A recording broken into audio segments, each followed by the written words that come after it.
ça veut dire son surnom, il va devenir en fait son nom commun, c'est une de ses œuvres. Une de ses œuvres, le Sefer HaBen Ishraï. Le Sefer HaBen Ishraï, c'est en réalité, on peut dire, c'est le modèle qui va faire de lui une célébrité.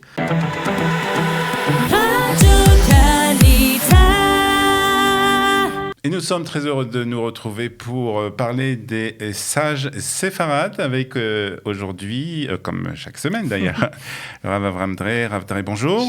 Shalom, Olivier. Alors on va évoquer aujourd'hui une figure emblématique vraiment de ce judaïsme séfarade. Alors pour être plus précis, c'est pas le judaïsme séfarade d'Espagne, oui.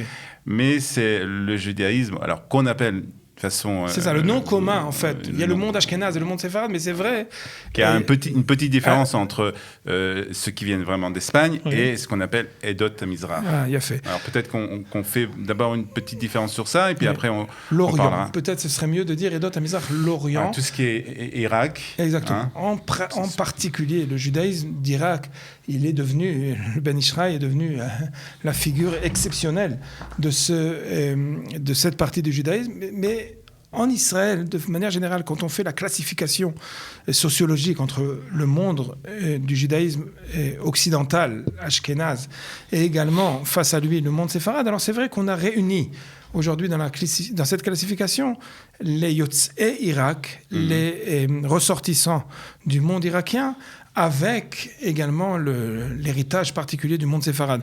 Peut-être c'est un peu plus affiné. Séfarade, c'est pas seulement l'Espagne, et au niveau étymologique, c'est le Maghreb, c'est l'Afrique du Nord. En disant que l'origine, c'est l'Espagne. Oui. Et voilà. Et donc, on a de l'autre côté tout ce qui est Edot Mizrach, qui est donc essentiellement l'Irak. Et puis là, donc, l'une des figures les plus importantes, on va dire, de ce judaïsme, c'est le Ben Ishraï. Exactement. Son nom, c'est Rabbi Yosef Chaim, Rav Yosef Chaim de Bagdad.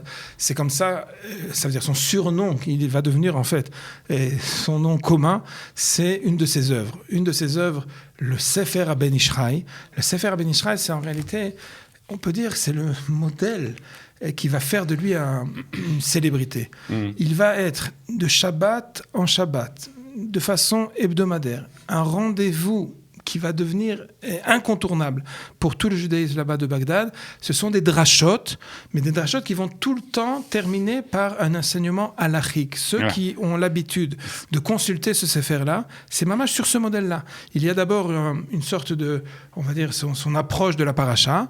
Il va enseigner de nombreux midrashim, mais tout le temps, de façon régulière, il va toujours en fait faire une introduction par cette drouche, ce midrash, cette dracha, et ensuite ça va toujours terminer d'année en année par... Alors, ça avait lieu pendant le Shabbat ? Exactement, c'était les après-midi du Shabbat, c'était un rendez-vous mamash essentiel du judaïsme là-bas de Bagdad, mais ça va être condensé en fait dans une œuvre qui va d'abord paraître au fur et à mesure d'abord par des articles et ensuite ça va être compulsé dans un recueil de la première année, ça s'appelle Ben Ishraï Shana Aleph et ensuite Ben Ishraï Shana Bet. Aujourd'hui, le recueil des halachot du Ben Ishraï, c'est devenu vraiment un ouvrage incontournable en fait, parce qu'il va être adopté.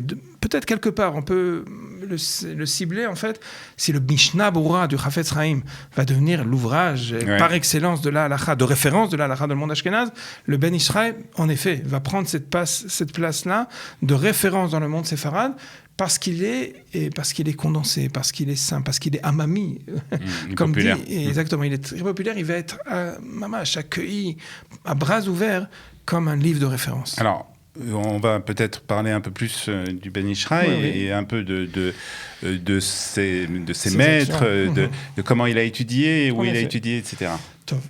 Donc, qui dit Ben Ishraï dit également on peut dire la collaboration avec son frère. Son frère était une des figure, si le Ben Ishraï est la figure exemplaire de le monde juif, son frère était la figure du commerce. Bagdad, et de manière générale, le monde du commerce du 19e siècle, c'est une plaque tournante. C'est une plaque tournante parce qu'elle va devenir à la fois import-export, mais c'est au-delà de cela.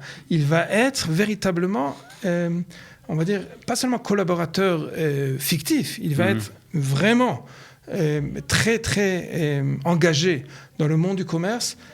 À vrai dire, dans une partie du Shulchan Aruch s'appelle le Choshel Mishpat, les lois relatives au commerce de manière générale, Diné Mamonot, de manière générale, le monde, on va dire, du droit civil, du droit pénal.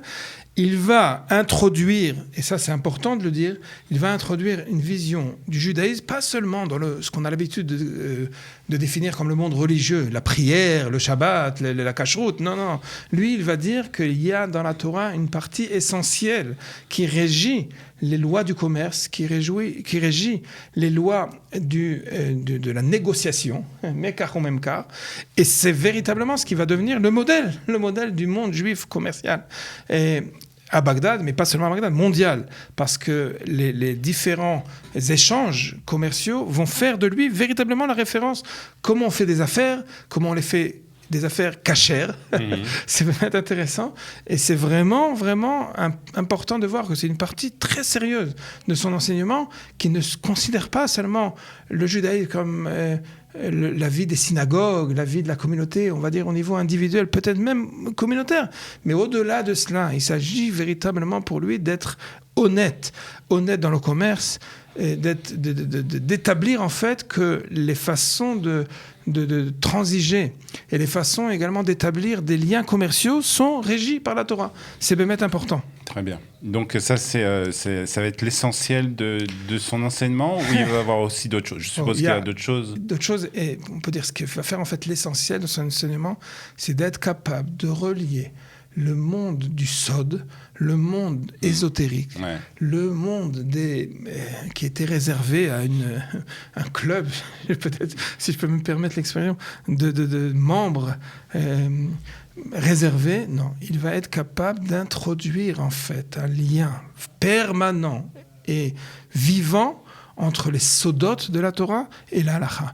C'est important de le préciser. Pourquoi? Parce que celui qui va devenir aujourd'hui comme il est plus contemporain, hélas, le Rav Ovadia Yosef, mais il va être décrié parce que lui, il va établir un modèle halachique qui dit qu'il y a une place à la Kabbalah. Bien évidemment, il y a une place au monde ésotérique, mais on peut pas mélanger, on peut pas introduire de façon... Donc, et c'est différencié d'une certaine manière du Ben Ishraï? Ah oui, d'une certaine manière, et ça va lui valoir d'ailleurs beaucoup de... Même si ils sont lui aussi de Bagdad. Issus d'Irak, exactement, lui aussi de Bagdad, c'est son père, et la tradition, on va dire. Mais au niveau... psycha, au niveau décision halachique, ce que le Ben Ishraï a fait comme une sorte d'amalgame, non, c'est pas le mot, amalgame c'est trop péjoratif, un mélange tout à fait serein et volontairement d'introduire les sodotes. En cela d'ailleurs, on peut dire que celui qui va lui continuer, c'est pas le Rav Ovadia Yosef, c'est le Rav Mordechai Eliyahu Zatzal, lui aussi grand rabbin d'Israël, mais à vrai dire, c'est vraiment un choix. C'est des écoles différentes. Exactement. C'est un choix volontaire pour la grand-mère du Rav Mordechai Eliyahu était au niveau lié familial au niveau du Ben Ishraï. Chez le Rav Ovadia Yosef, volontairement, bien évidemment, il ne s'agit pas de le mettre de côté. Il a toujours considéré le Ben Ishraï, il a un lien presque intime. Mais au niveau de la halacha, de la psycha, de l'enseignement, il va dire et décider, c'est le Shulchan Aruch qui va devenir le modèle essentiel en ce qui concerne le Rav Ovadia. Alors que pour le Rav Mordechai Eliyahu et pour l'ensemble des élèves de Rabbi Yosef Chaim, il n'y a pas forcément d'itnakshut, il n'y a pas vraiment de conflit ou de tension entre le monde de la halakha et le monde des sodotes. D'accord. Alors est-ce que, je suppose qu'il y a eu d'autres ouvrages à part ce Ben Ishraï, le livre Ben Ishraï? Shut Rav Pe'alim. C'est vrai que c'est important de dire que tous ces qualificatifs sont tous reliés à une figure légendesque du Tanakh, Benayahu ou Ben Yehoyada. C'est un des livres également de tout ce qui va être en fait la Parshanout du Talmud.